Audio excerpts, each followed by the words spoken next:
आपण शुणुचंती व्यासवाणी। जनगण मन अधिनायक जय हे भारत भाग्य विधाता। पंजाब सिंधु गुजरात मराठा द्राविड उत्कल बंगा।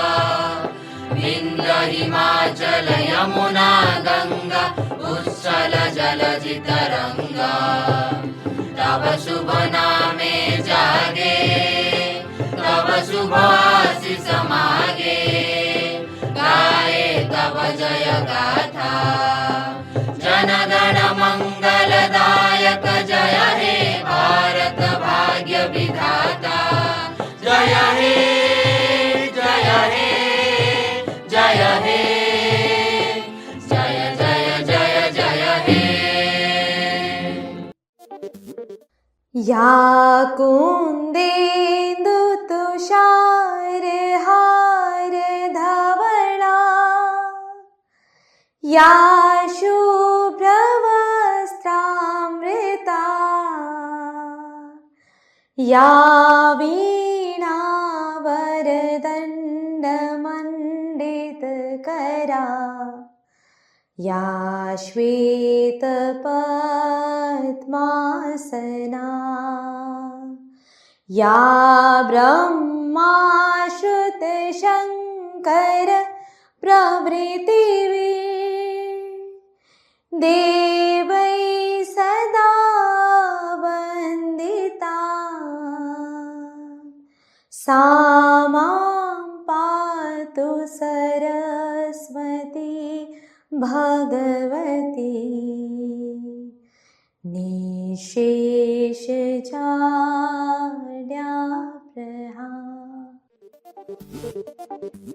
नमस्कार व्यासवाणी खबर सहित मु चंदन। प्रथमे मुख्य खबर। फकीरमोहन विश्वविद्यालय रे निशा मुक्त युवा विकसित भारत अभियान कार्यक्रम प्रसारित। राष्ट्रपति द्रौपदी मुर्मू आज 3 दिनिया ओडिशा गस्तरे आसुछंती। राज्य कैबिनेट बैठक में 11टी प्रस्ताव को अनुमोदन मिलिला। राज्यर विभिन्न स्थान में वज्रपात घटी 5 जनक मृत्यु सूचना। आगामी नीट पीजी परीक्षा को संपूर्ण स्वच्छ करने केंद्र सरकार पक्षर समीक्षा बैठक अनुष्ठित। अमेरिका वाशिंगटन ठारे थिबा विभिन्न जंगल रे निया लगी 2,50,000 एकर भस्मीभूत। ग्लासगो ठारे चलिथिबा राज्य गोष्ठी क्रीड़ा प्रतियोगिता उद्यापित एवं आसंता 5 दिन पर्यंत राज्य में घड़घड़ी सहित वर्षा हेबा नै पाणीपाग विभाग पक्षर सतर्क सूचना जारी। एबे संपूर्ण खबर। फकीरमोहन विश्वविद्यालय रे निशा मुक्त युवा विकसित भारत अभियान कार्यक्रम गतकाली आयोजित होईछि। एही कार्यक्रम में प्रधानमंत्री श्री नरेंद्र मोदी ऑनलाइन माध्यम रे वार्ता देइथिले। एही अवसर में विश्वविद्यालयर छात्र छात्री शिक्षक और कर्मचारी माने भाग नेइथिले। कार्यक्रम में विकसित भारत 2047 स्वप्न को साकार करने प्रधानमंत्री वार्ता प्रसारण करा जायतिला। देशर विकास रे युवपीढ़ीर भूमिका सर्वाधिक गुरुत्वपूर्ण बोली उल्लेख करा सह सुस्थ सशक्त भारत गठन पाई 2047 सुधा निशामुक्त समाज गढ़ी तोलिबार आह्वान दिया जायतिला। कार्यक्रम शेष में विश्वविद्यालयर स्नातकोत्तर परिषद अध्यक्ष प्रोफेसर संतोष कुमार अग्रवाल उपस्थित समस्त को निशामुक्त समाज गठन पाई शपथ पाठ कराइथिले। निजे निशाठारु दूरेई रहिबा सह अन्य माननकु मध्य सचेतन कराइबाकु से आह्वान जणाइथिले। ଏହି କାର୍ଯ୍ୟକ୍ରମ ମାଧ୍ୟମରେ ଯୁବପିଢ଼ିଙ୍କ ମଧ୍ୟରେ ନିଶାମୁକ୍ତ ଜୀବନଶୈଳୀ ପ୍ରତି ସଚେତନତା ସୃଷ୍ଟି ହେବା ସହ ବିକଶିତ ଭାରତ 2047 ଲକ୍ଷ୍ୟ ପୂରଣ କରିବା ଦିଗରେ ସେମାନଙ୍କ ସକ୍ରିୟ ଭୂମିକାକୁ ଆହୁରି ସୁଦୃଢ଼ କରିବା ବୋଲି ମତ ପ୍ରକାଶ ପାଇଥିଲା। राष्ट्रपति द्रौपदी मुर्मू आज 3 दिनिया ओडिशा गस्तरे आसुछंती। श्रीमती मुर्मू नुआदिल्ली स्वतंत्र विमान जोगे बाहरी अपराह्न 2:20 समय भुवनेश्वर विमान बंदर रे अवतरण करिवे। ताहापरे से कटक स्थित जगतगुरु कृपाल विश्वविद्यालयर उद्घाटनी उत्सव रे जोग देबे। सेठारु फेरी लोकसभा भवन रे आज रात्रि यापन करिवे। आसंता काली भुवनेश्वर रेल स्टेशन रु स्वतंत्र ट्रेन जोगे राष्ट्रपति ब्रह्मपुर जिवे। तप्तपाणी ठारे मां कंदुणी देवी मंदिर और शिव मंदिर राष्ट्रपति दर्शन करिवे। आसंता 5 तारिख में राष्ट्रपति ब्रह्मपुर रेल जोगे भुवनेश्वर प्रत्यावर्तन करेंगे एवं सही दिन से नुआदिल्ली फेरी जबार कार्यक्रम रही। केंद्र गृह मंत्रालयर सूचना अनुसार राष्ट्रपति सुरक्षा पर व्यापक व्यवस्था करा जायछि। ब्रह्मपुर भुवनेश्वर और कटक रेल स्टेशन को संपूर्ण पुलिस छाउनी रे रखा जायछि। मुख्यमंत्री मोहन चरण माझी अध्यक्षतार अनुष्ठित राज्य कैबिनेट बैठक में जलसेचन गृह निर्माण एवं आईन सेवा समेत 6टी विभागर मोट 11टी प्रस्ताव को अनुमोदन मिली। एही बैठक में बालेश्वर समेत विभिन्न जिलार जलसेचन एवं उन्नयनमूलक कार्य बड़ निष्पत्ति निया जायछि। एथिरे 4टी भिन्न भिन्न प्रकल्प जलसेचन और भूतल पाइपलाइन व्यवस्था द्वारा जल वितरण पर 673 कोटी 33 लक्ष 75 हजार टंकार प्रकल्प को अनुमोदन करिसेंति एवं 5टी जिल्लार 23,974.45 हेक्टर चाष जमी को जलसेचन करने को योजना होइछि। एही अनुमोदन द्वारा बालेश्वर, गजपति, रायगड़ा, पुरी, खर्दा चाषी उपकृत हेबे। कैबिनेट बैठक पर मुख्य सचिव अनुगर कहिसेंति जे बैतरणी नदी उपर आनंदपुर ब्यारेज एहार वितरण प्रणाली निर्माण द्वारा केन्दुझर एवं बालेश्वर जिल्लार 60,000 हेक्टर चाष जमी को जलसेचन सुविधा जगाई देबाकू लक्ष्य रखा जायछि। पूर्वरु 3,000 हेक्टर चाष जमी को पानी पहुंचा जाइथिला। एबे 57,000 हेक्टर चाष जमी पई 9टी पैकेज कार्यकारी कराजिबो।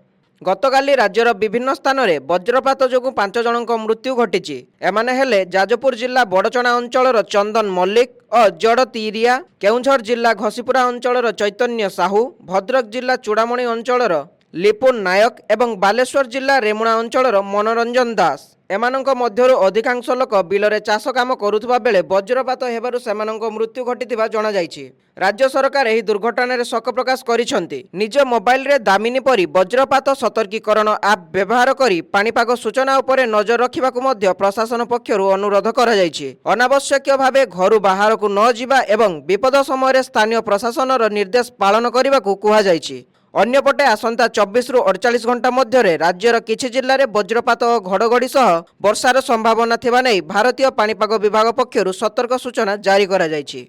नीट पीजी 2026 परीक्षा को स्वच्छ निरपेक्ष परीक्षार्थी मानक पई सुविधाजनक करने निमंते केंद्र सरकार पक्षरु एक समीक्षा बैठक शनिवार अनुष्ठित हो जाइछि। एथर जेपरी परीक्षा सुरुखुर रे सुरक्षित और संपूर्ण स्वच्छतार सह हुए ताहा निश्चित करने को समस्त संस्था को निर्देश दिया जाइछि। अगस्ट 30 तारिख रविवार सकाल 9 रु मध्याह्न 12:30 पर्यंत सारा देश में परीक्षा अनुष्ठित हेबो। सकाल 7 घटिकारु परीक्षा केन्द्र रे प्रवेश अनुमति मिलिबो एवं 8:30 प्रवेश द्वार बंद कराजिबो। गोटे पर्याय रे कंप्यूटर भित्तिक प्रत्येक प्रश्न पई परीक्षा हेबो। परीक्षा आरंभर अल्प समय पूर्वरु सुरक्षित और सांकेतिक पद्धति रे चूड़ांत प्रश्नपत्र मिलिबा चयन हेबो। तेणु प्रश्नपत्र आगुआ मिलिबा संपर्कित मिथ्या दाबी और गुजबरे विश्वास न करने को सरकार पक्षरु परीक्षार्थी को कुआ जायछि। अमेरिकार वाशिंगटन ठारे थिबा विभिन्न जंगल रे निया लागि 2,50,000 एकर अंचल भस्मीभूत होइछि। सरकारी अधिकारी सूचना अनुसार राज्य में 12 रु अधिक स्थान में निया सक्रिय भाव प्राय 4,000 अग्निशम कर्मचारी निया लिभाइबारे नियोजित अछंती। प्रबल गरम और द्रुत बेगर पवन जोगु निया द्रुत गति रे व्यापुछि। स्पेकेन सहर सबुठारु अधिक प्रभावित होइथिबा बेले व्यापक स्थानांतरण, विद्युत विघ्न और जरूरीकालीन पदक्षेप जारी रहिछि। एपर्यंत कौनसी मृताहतंक सूचना मिली नहीं। स्कटलैंड ग्लासगो ठारे अनुष्ठित 2026 राज्य गोष्ठी क्रीड़ा प्रतियोगिता गतकाली वर्णाढ्य समापनी उत्सव सह उद्यापन होइछि। विभिन्न राज्य गोष्ठीभुक्त देशर हजार हजार खेलाड़ी एही क्रीड़ा रे अंशग्रहण करथिले। समापनी उत्सव में स्कटलैंडर संस्कृति, संगीत और नृत्यर चमत्कार प्रदर्शन दर्शकों को आकर्षित करिथिला। एथर भारतीय दल उल्लेखनीय प्रदर्शन करी मोट 39टी पदक हासिल करिछि। सेथिरे 13टी स्वर्ण, 17टी रौप्य एवं 9टी कांस्य पदक रहिछि। बॉक्सिंग, जूडो, भारोत्तोलन, एथलेटिक्स और पारा क्रीड़ा रे भारतीय खेलाड़ी माने उत्कृष्ट प्रदर्शन करिथिले। एबे आसंतु सुनिबा आजिर स्वास्थ्यवाणी। आजिकाली अधिकांश लोक प्राकृतिक उपाय निज स्वास्थ्यर जत्न नेबाकू आग्रह प्रकाश करुछंती। कारण प्राकृतिक उपादान रे प्रस्तुत औषधर पार्श्व प्रतिक्रिया न थाए किंबा कम थाए। एथिपाई सबु वर्गर लोक विभिन्न रोगरु आरोग्य पई प्राकृतिक औषध बा आयुर्वेद जड़ीबूटी उपरे निर्भर करुछंती। प्राकृतिक औषध रे भरपूर गुल्म बा वृक्ष मानक मध्यरु निम्न अन्यतम। प्राचीन कालरू आयुर्वेद और लोक चिकित्सा रे निम्न व्यवहार होई आसुछि। आयुर्वेद चिकित्सकों मतरे निम्बर पत्र, छाली, फल और तेल हेउची जीवाणु और कीटाणुनाशक। एथिरे रोग प्रतिरोधक गुण भरपूर रहिछि। जे कोनोसी चर्म रोग, दाग किंबा घा सुखिबा पई निम्ब अत्यंत उपकारी। एहार पत्र किंबा छाली को गरम पानी रे बुड़ाई देहरे लगाइले चर्म रोग भल हुए। उपयुक्त मात्रा निम्ब पत्रर रस को सेवन कले रोग प्रतिरोध शक्ति बढ़े। निम्ब पत्र को सुखाई गुंड करी दांतरे घसिले पोक खाए नहीं, माढ़ी सुस्थ रहे और मुख दुर्गंध दूर हुए। निम्ब पानी रे प्रतिदिन मुह धोइले व्रण समस्या मुक्ति मिले। यह चर्मर अत्यधिक तेलिया अंश को बाहर कर दिए एवं चर्मर सौंदर्य वृद्धि कराए। निम्ब पत्र हजम प्रक्रिया रे उन्नति आनी थाए। यार प्रभाव ठंडा होइथिबारु यह अम्लता हृदघातरु मुक्ति देई थाए। यह पेट जनित समस्या को मध्य भल करि थाए। मधुमेह रोगी मध्य निम्ब पत्र बेस लाभदायक होइथाए। निम्ब पत्र सेवन द्वारा मधुमेह रोगी रक्त शर्करा ठीक रहे।